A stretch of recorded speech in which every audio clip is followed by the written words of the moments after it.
पितृपक्ष में पड़ने वाली एकादशी को इंदिरा एकादशी कहा जाता है। हिंदू धर्म में एकादशी का बहुत अधिक महत्व होता है। इस पावन दिन भगवान विष्णु की विधि विधान से पूजा अर्चना की जाती है।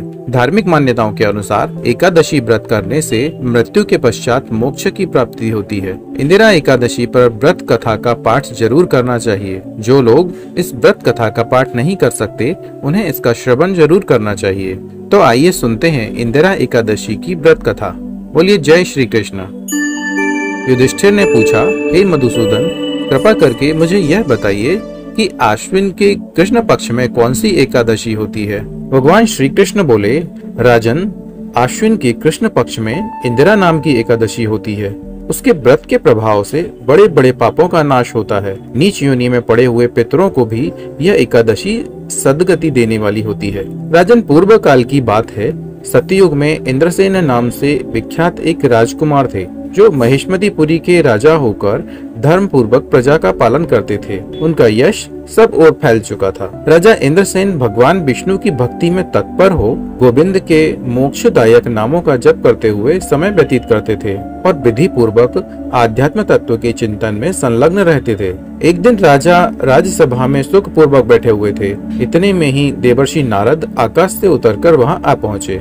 उन्हें आया हुआ देखकर राजा हाथ जोड़कर खड़े हो गए और विधि पूर्वक पूजन करके उन्हें आसन पर बैठाया। इसके बाद राजा बोले, मुनि श्रेष्ठ, आपकी कृपा से मेरी सर्वथा कुशल है। आज आपके दर्शन से मेरी संपूर्ण यज्ञ क्रियाएं सफल हो गयी। देवर्षि, अपने आगमन का कारण बताकर मुझ पर कृपा करें। तब नारद जी ने कहा, नृपश्रेष्ठ, मेरी बात तुम्हें आश्चर्य में डालने वाली है। मैं ब्रह्मलोक से यमलोक में गया था। वहाँ एक श्रेष्ठ आसन पर बैठा और यमराज ने भक्ति पूर्वक मेरी पूजा की। उस समय यमराज की सभा में मैंने तुम्हारे पिता को भी देखा था। वे पूर्व जन्म की किसी भूल के कारण वहाँ थे।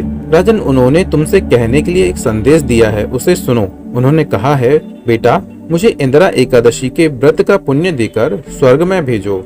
उनका यह संदेश लेकर मैं तुम्हारे पास आया हूँ। राजन, अपने पिता को स्वर्गलोक की प्राप्ति कराने के लिए इंदिरा एकादशी का व्रत करो।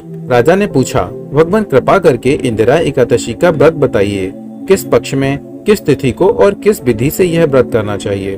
तब नारद जी ने कहा, राजेंद्र सुनो, मैं तुम्हें इस व्रत की शुभ कारक विधि बताता हूँ। आश्विन मास के कृष्ण पक्ष में दशमी के उत्तम दिन को श्रद्धा युक्त चित्त से प्रातःकाल स्नान करो। फिर मध्याह्न काल में स्नान करके एकाग्र चित्त हो एक समय भोजन करो और रात्रि में भूमि पर सो।